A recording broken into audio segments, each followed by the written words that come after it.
Marami kaagad ang nagbabasya kanila sa social media at sinasabihan pa ang babae na kung bakit pinili niya ang isang kapre na mayroon namang mga lalaki na loyal na hindi mukhang impakto. Sobrang sakit ang comment ng ibang tao pero kapag nababasa raw nila ito ay nagtatawanan na lang silang dalawa sapagkat ang alam nila na kapag mayroong masakit na comment sa kanila ay naiinggit lang ang mga ito at ang alam nila na kapag galit ka dahil sa iyong inggit ay talo ka. Kaya hindi na nila pinapansin ito basta masaya sila sa kanilang pagmamahalan. At masaya naman ang babae sa kanyang desisyon sa buhay. Lalo na kapag kinakain ng sawa ang kanyang lechon na pula. At dito nagtatapos ang ating kwento mga kaibigan. At kung may napulot kang kaalaman o diskarte sa video na ito ay pakishare naman po at pakilike na rin ang video kung okay lang naman sa'yo. At kung gusto mo lang din naman na magiging updated ka kapag mayroon na tayong bagong video ay mag-subscribe ka lang at i-click ang bell para ma-notify ka lang kapag mayroon na tayong bagong upload. Kaya maraming salamat sa iyong panonood at shoutout na rin sa ating mga solid supporters.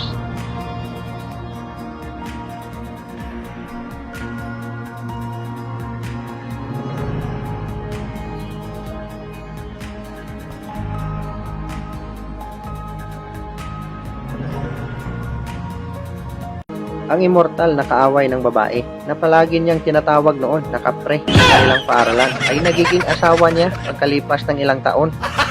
Kapag ayaw mo sa tao, huwag mo masyadong awayin. Baka makatuluyan mo yan yan na tuloy. I know!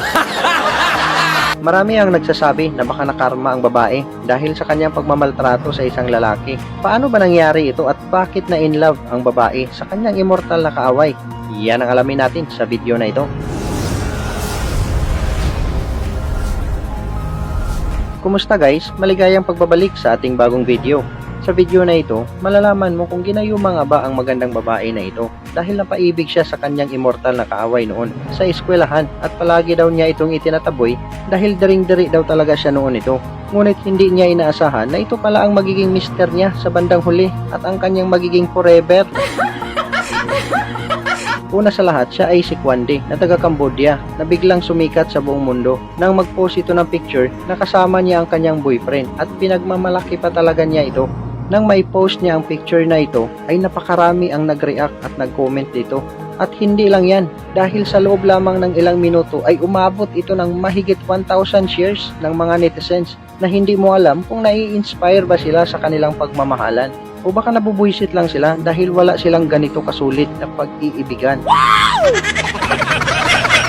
Marami kasi ang nagkakagusto sa babaeng ito sa kanilang paaralan. At syempre, ando na rin yung iba na mga gwapo na palaging umaaligid sa kanya. Pero wala namang sinasabi, puro pa-cute lang, kwentuhan at tawanan.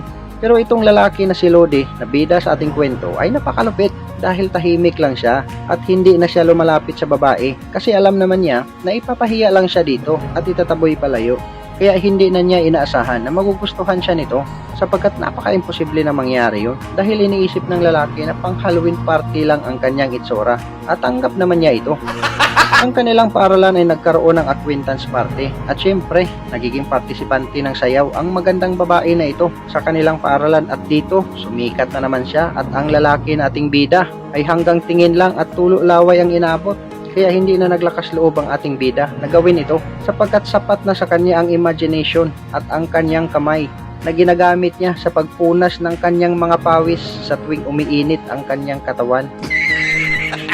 Nang matapos na ang kanilang party ay nagsiuwian na ang mga kaibigan sa babae at siya ay pauwi na rin sa kanilang bahay.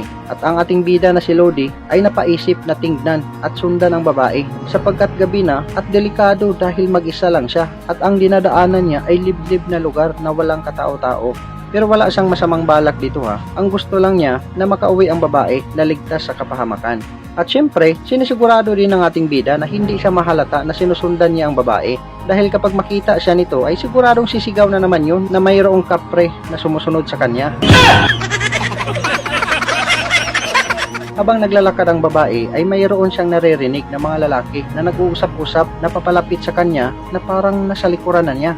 Hindi niya ito tinitignan at binibilisan lang niya ang paglalakad hanggang sa naabutan siya ng mga lalaki na lasing at mayroong bitbit na alak at inaalok ang babae na uminom.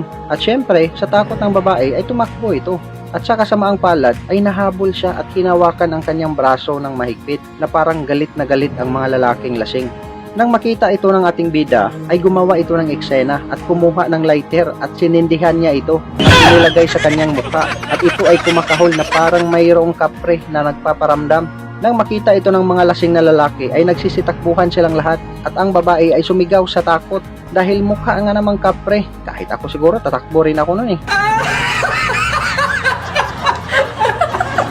Pero na-realize na ito pala ay ang kanyang immortal na kaaway at hindi tunay na kapre. At dito nilapitan niya si Lodi at laking tuwa niya na ito ay dumating dahil kung wala siya, baka kung ano na ang nangyari sa kanya. Sa labis ng tuwa ng babae ay niyakap niya ito at umiiyak at humihingi na rin siya ng tawad sa ating bida sa kanyang panlalait sa kanilang paaralan. At syempre, ang ating bida ay mabait, sinabi lang nito na okay lang, walang problema. Nice. Hanggang sa sinabi ng ating bida na ihatid na siya sa kaniyang bahay para siguraduhin makauwi siya ng ligtas. At pumayag naman ang babae sa sinasabi ng lalaki. At nang makarating na siya sa kaniyang bahay ay nagpasalamat ito ulit at niyakap pa nga niya ito ulit at muling humingi ng tawad. Kinabukasan, sa kanilang paaralan ay hindi na lumalapit ang ating bida sa babae kasi iniisip ng lalaki na baka nagbago na ang isip sa babae at bubulihin na naman siya at ipapahiya sa mga tao. Ngunit laking gulat ng ating bida na bigla siyang nilapitan ng babae at willing daw itong sumabay sa kanya na kumain at willing din siya na sumabay sa lalaki pauwi sa kanyang bahay. At dito na, tuwang-tuwa na si Lodi dahil sa wakas, hindi na siya pinapahiya sa babae at tanggap na siya kung anong meron sa kanya. Hanggang sa gumraduate silang dalawa at nagiging malapit pa rin sila sa isa't isa. Ngunit hindi na sila nagkikita-kita pa, kaya sa cellphone na lang sila nag-uusap-usap ni Lodi. At kinikilig naman ang ating bida kapag kausap na niya ang babae. At ito na nga, nagiging komportable na ang babae at palagi na niyang kausap sa telepono. Hanggang sa isang araw ay hindi na niya makontak ang lalaki at nalulungkot na si Kwande at nag-alala kung ano ang nangyayari sa kanya. Kaya naisipan niya itong puntahan ang bahay ng ating bida para alamin kung ano ang nangyayari sa kanya. At laking gulat ng babae nang makita niya ang itsura ng lalaki na umiiyak sapagkat sumasakabilang buhay pala ang kanyang lola. At dito na nagdesisyon si Kwande na samahan ang lalaki sapagkat naisipan niya na kailangan niya ng karamay sa mga panahong ito. Dahil sa labis ng lungkot ng ating bida ay hindi ito makatulog dahil sa kanyang nararamdaman sa pagkawala ng kanyang lola at dito naghanap ng paraan ang babae para makatulog ang lalaki hanggang sa pumasok sa kanyang isipan na mag-inuman silang dalawa. Pumayag naman ang lalaki sa alok ng babae at hindi na nila namamalayan na napaparami na ang kanilang naiinom hanggang sa nagkainita na ang kanilang mga katawan at dito na gumagalaw ang sawa ni Lodi at natuklaw ang lechon na pula. Sus, yun na nga ang sinasabi ko eh. Kinabukasan ng mahimasmasan silang dalawa at nagising sila na parihas na walang suot at kalat-kalat ang paligid na parang dinaanan ng bagyong Yolanda. Ay nagtinginan lang silang dalawa at biglang umiti ang babae at sabay sabi na okay lang yun. Dahil napaibig na pala ang babae sa kanya. Ayay, ang swerte naman talaga ni Lodi oh. Mula nang mangyari yun ay palagi na silang lumalabas at panay post na ang babae sa kanyang social media account at pinagmamalaki na talaga niya ang kanyang boyfriend. Marami kaagad ang nagbabasa kanila sa social media at sinasabihan pa ang babae na kung bakit pinili niya ang isang kapre na mayroon namang mga lalaki na loyal na hindi mukhang impakto. Sobrang sakit ang comment ng ibang tao pero kapag nababasa daw nila ito ay nagtatawanan na lang silang dalawa sapagkat ang alam nila na kapag mayroong masakit na comment sa kanila ay naiinggit lang ang mga ito at ang alam nila na kapag galit ka dahil sa iyong inggit ay talo ka. Kaya hindi na nila pinapansin ito basta masaya sila sa kanilang pagmamahalan at masaya naman ang babae sa kanyang desisyon sa buhay lalo na kapag kinakain ng sawa ang kanyang lechon na pula.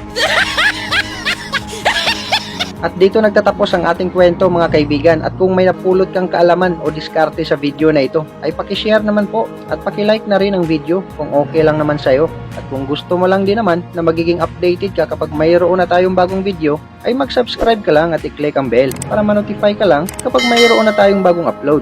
Kaya maraming salamat sa iyong panonood at shoutout na rin sa ating mga solid supporters.